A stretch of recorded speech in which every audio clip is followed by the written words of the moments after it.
Hej og velkommen til 5. del af vores spiludviklingskursus. I den her video der skal vi arbejde med nøgler, så vi kommer til at bruge variabler for at holde styr på, hvor mange nøgler vi har. Og så skal vi have lavet en dør, som man ikke kan komme igennem, eller bare en blok. Det er ikke super vigtigt. Så det allerførste, vi skal have lavet, det er 2 sprites. En sprite til en nøgle, og en sprite til den her dør her, som vi skal have. Så jeg starter med et dobbeltklik, SP for sprite, og laver, lad os bare lave en blå dør. Jeg gør bare sådan her med firkantværktøjet, bum, tager en lidt lysere tone, bum, tager en endnu lysere tone, bum. Nå, nu har jeg fået noget kant på, men skidt pyt med det. Det her, det er min blokade her, som gør, at man ikke kan komme forbi. Jeg tror, vi skal sætte den her, måske. Sådan der. Joinks. Der kan man simpelthen ikke komme forbi, for jeg giver den solid behavior, sådan så modstander, eller så man ikke kan komme igennem den. Så ser den sådan her ud. Så har jeg en sprite. Den har solid behavior, og vi kalder den for door. Sådan der. Den her, den kan man ikke komme forbi. Hvis jeg tester det nu, så kan jeg hoppe ind her. Bum, bum, bum. Jeg når dertil. Hvad er der mon gået galt? Der er højst sandsynligt gået det galt, at jeg har kommet til at lade den blive på UI-laget. Det vil sige, at det lag, vi lavede i sidste video, den følger simpelthen med. Den holder sig hele tiden lige uden for kameraet. Jeg sætter den tilbage på banelag. Det er mega vigtigt, at man husker at holde sig på banelaget, når man arbejder med sin bane. Så vi prøver lige igen. Bum, bum, bum. Den er der. Og jeg kan ikke komme forbi, så det er lige præcis, som jeg gerne vil have, det skal være. Så tager jeg lige og kopierer en ekstra af dem her. Jeg tænker måske, at vi kan sætte den herover eller sådan noget. Fordi jeg vil jo gerne have, at spilleren skal kunne hoppe op og hapse nøglen, og så komme videre i banen. Så jeg laver en ny sprite til min nøgle. Jeg har jo min dør, og så vil jeg gerne have en nøgle. Så endnu en sprite, og vi kalder den for key, men det gør vi lige bagefter. Det her værktøj, pensel. Så kan jeg lave sådan en god rund en her.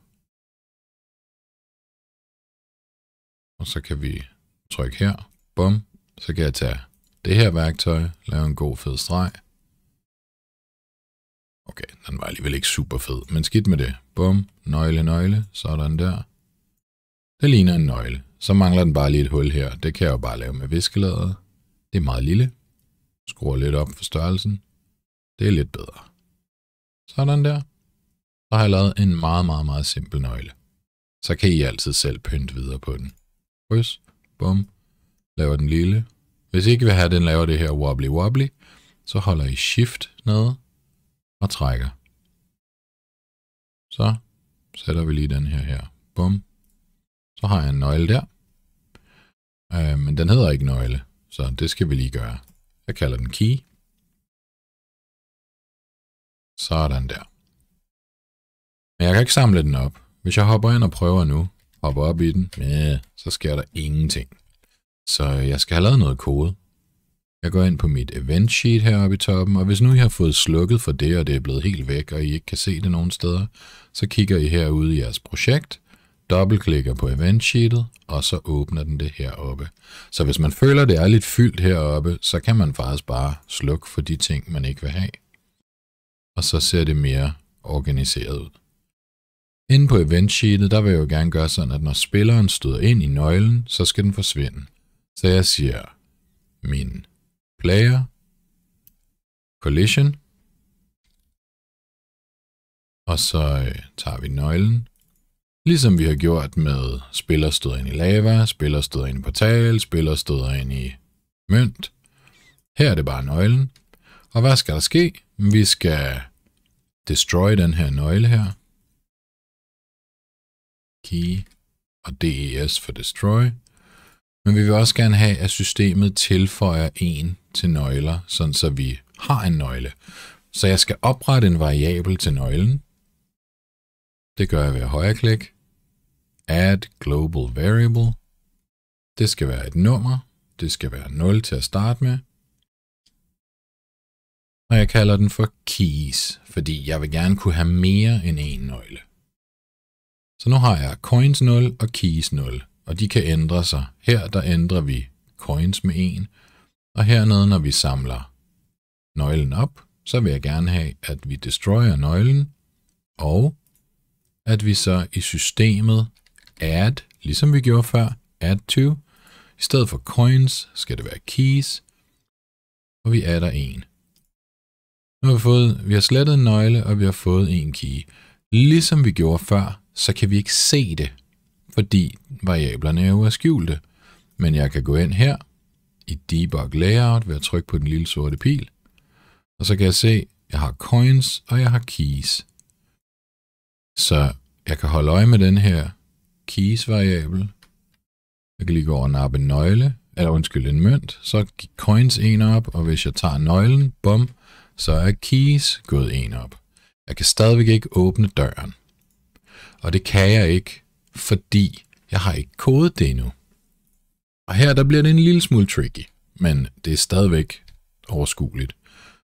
Spilleren skal have en kollision med vores låste dør. Jeg tager den der door og done.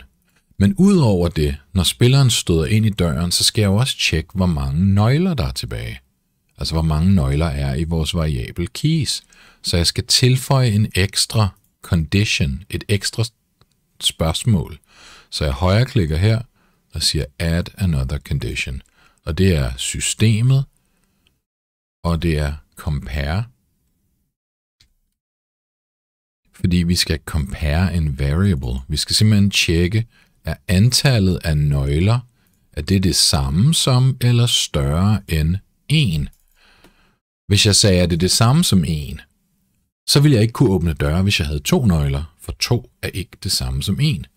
Men hvis jeg siger større end eller lig med 1, så virker det, når jeg har 1, det virker, når jeg har 2, det virker, når jeg har 1000, det virker, så længe jeg bare har større end eller det samme som 1. Men hvis jeg har 0, det er jo ikke det samme som 1 eller større end, så derfor så kan jeg ikke åbne den, hvis jeg har 0 nøgler. Så jeg skriver 1, greater or equal til 1. Så det, der sker nu, det er, at den her action, vi putter på her, sker kun, hvis 1, spilleren rører ved døren, 2, systemet kan se, at vi har mere end eller det samme som 1 key.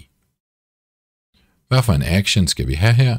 Jamen, jeg synes, at vi skal destroy døren. Så destroy.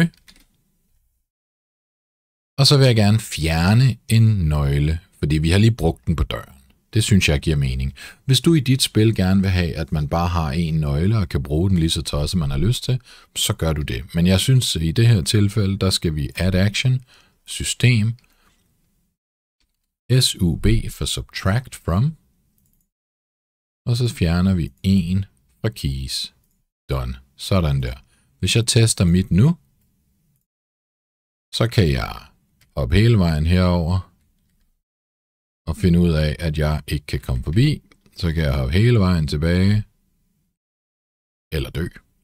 Og så kan jeg hapse den her og hoppe herop. Nu har jeg jo fået nøglen. Haps. Så kan vi lige fjerne den her dør der, og jeg kan let og elegant hoppe videre. Det var det. Hvis du har nogle spørgsmål, så skal du bare sige til. Og ellers så ses vi jo bare i den næste video. God arbejdslyst. Hej!